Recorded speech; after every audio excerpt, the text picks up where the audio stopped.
episode of Super Reaction Bros. I'm Kristen. I'm Christopher. And on today's episode, I figured since still no new Last Jedi trailer, though Comic-Con's only a couple weeks away as it's recording, Yeah.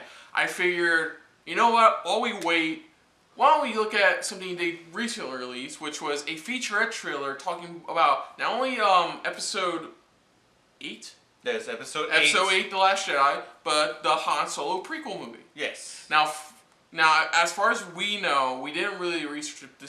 This video, I believe, was recorded before Ron Howard was announced to be taking over directorial debut Han Solo, which now I'm kind of worried about right now because there's this weird flux of news saying there's good stuff happening, there's not so good stuff happening. Well, I heard the reason why they left, of course, was creative differences, but is that they've never dealt with something this.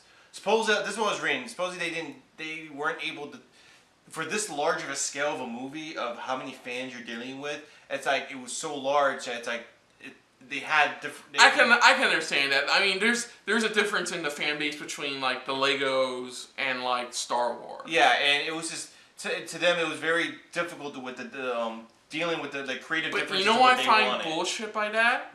Is that now the rumor is they're in talks to direct the Flash movie again. Yeah, they're talking back to one. I kind of believe it, but I also kind of find it bullcrap. You know, it's like we're not gonna do this big blockbuster movie. We're gonna do this big blockbuster movie instead. Yeah, I'm sitting there going.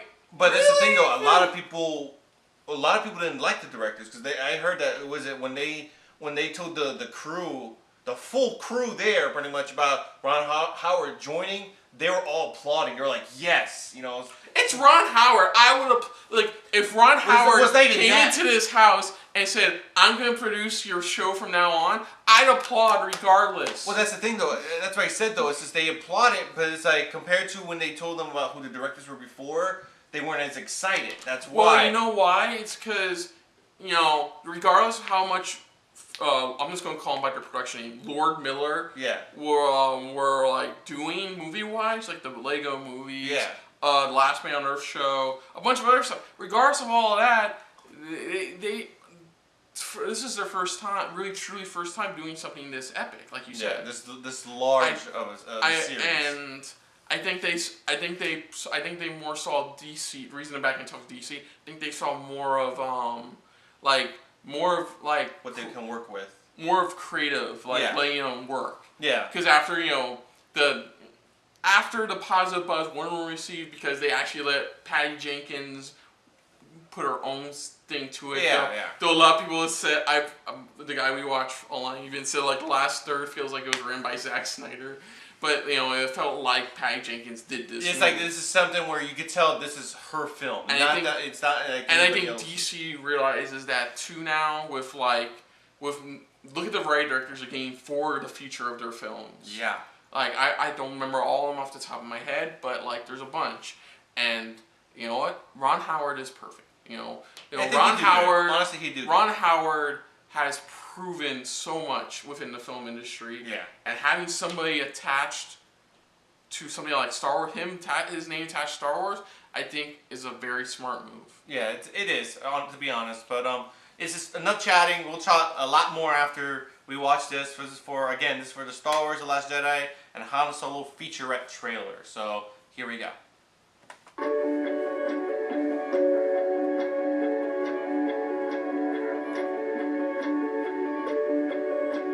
Nathan Lloyd. I am from Birmingham, UK. I am the camera trainee. My name's Shona Davis. I grew up in Northern Ireland. I'm in locations. Kathy has always been a big proponent of diversity. We wanted to make sure we were looking behind the camera and not just in front. So we decided training was the concept.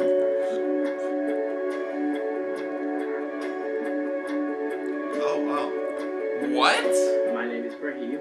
I grew up in a refugee camp in northwestern Africa. When I was a lot of trainees to help work on it. So they hired I started to learn English 3 years ago. Like fresh meat. I am a video and DOT trainee.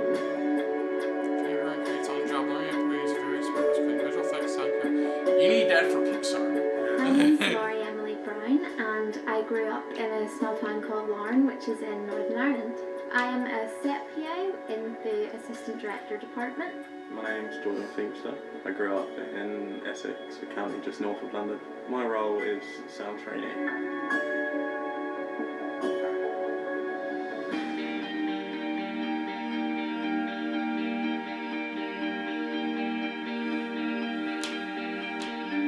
In my typical day as a camera trainee, I usually come in quite early and just get the day rolling. So that means, starting up the cameras, making sure everything's clean and taken care of replacing the batteries, making sure they have enough batteries throughout the day.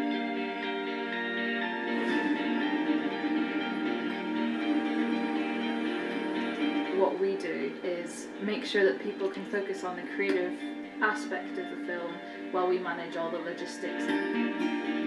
Obviously, yeah. So we make sure that craft has power, or that cast has somewhere to go to get changed.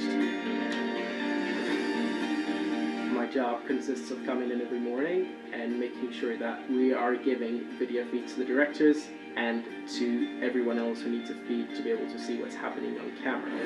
You do get to see how some of the best do their roles. Bradford's genuinely a nice guy, so sometimes he'll come around and just say hello, talk to you. When you've seen this guy that's done Salma, Most Violent Year, and then you finally get to meet him in person, it's amazing. It does make you think like, wow, I'm actually here on Star Wars. I wonder what they're filming. It's a tremendous experience. It's a lot of fun. I really do wish to achieve. But then I'm also looking at, the director of photography route as well. Meeting with someone like Bradford, the passion for it does start to rub off on you, and you get a little inspired when you're on set as well. So director of photography possibly in the future. I think I'd like to direct in the long run, definitely. In the long run, I really want to go into producing. My ideal dream or job would be a full-time storyteller / filmmaker and give a voice to those who don't have it so that they can say what they haven't been able to. I can't believe at 19 years old I'm doing the job that I want to do. It's not even work to me. I go home and end up wanting to come back. Feel old. He's 19 working on a Star Wars movie. I just want to take in as much as I can while I'm here. Because of the credibility that comes with the BFI, I've had a lot of opportunities that have made here possible. You see the things that people go through to have half of that training that we got, just like that.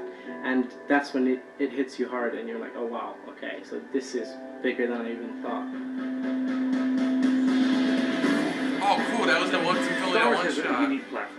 We're bringing a project in every year so we can have these students grow and learn and mature. That's really what this program's about, making sure that people who normally aren't even aware of these types of opportunities are given to them. These trainees are so much into this that we're getting the benefit of people who just want to be there, just want to learn. So it's not just a one-way street. They're working hard.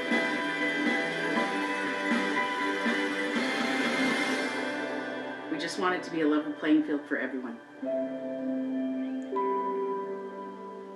Ah, alumni.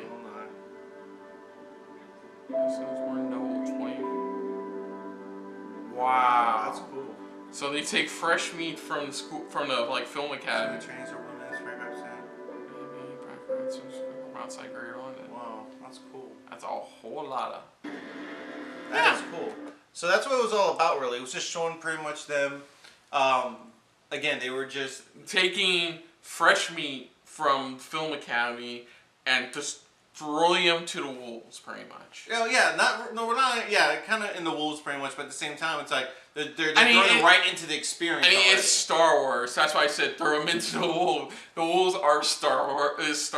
So I mean, for the most part, they're all very ambitious. I give them that. They're all very ambitious. They're very happy to work. Not even just working on Star Wars, just to be happy to working on a movie like this. Oh yeah. It's not even just Star Wars. Just the scale of a movie they get to work on. Like technically their first film job. Yeah, exactly. Post school, film school, and that's really cool. And like I said during I really hope one day they have one for Pixar. I really do. For any time. So Chris was gonna show up in the featurette for a Pixar behind the scenes one. So yeah, but yeah, it gets me excited to see what new guys bring to the table. Yeah, exactly. With a new crew, new fresh experience, new newbies, pretty much, they can bring to film. Yeah. So yeah, I mean, I still can't wait for both films. Me too. So other than that, though, if you're new to the channel, you can hit the like button. If you want to talk to us about stuff like this, comment down below. If you want to share us around, share it around.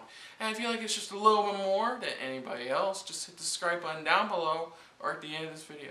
And again, just take pretty much if you have any friends who are part of this, that'd be awesome to know about, knowing that they're a part of this experience. But if not, then just tell us your thoughts, especially if you're a film student or animation, just any type of student that wants to get into the film industry. What do you think of how they're doing this? That'd be interesting to know. Yeah. So yeah. I'm a video game journalist in the making, you're a computer animator in the making. Yeah, so talk to us. Until next time, I'm Kristen. I'm Christopher. And that was a very Star Wars episode of SRB. See ya! Later. Hey guys, thanks for watching. Yeah, and if you want to see any more of our videos, check out the playlist links down below in the description. And you can also check out our Twitter account pretty much down below at Super React Bros.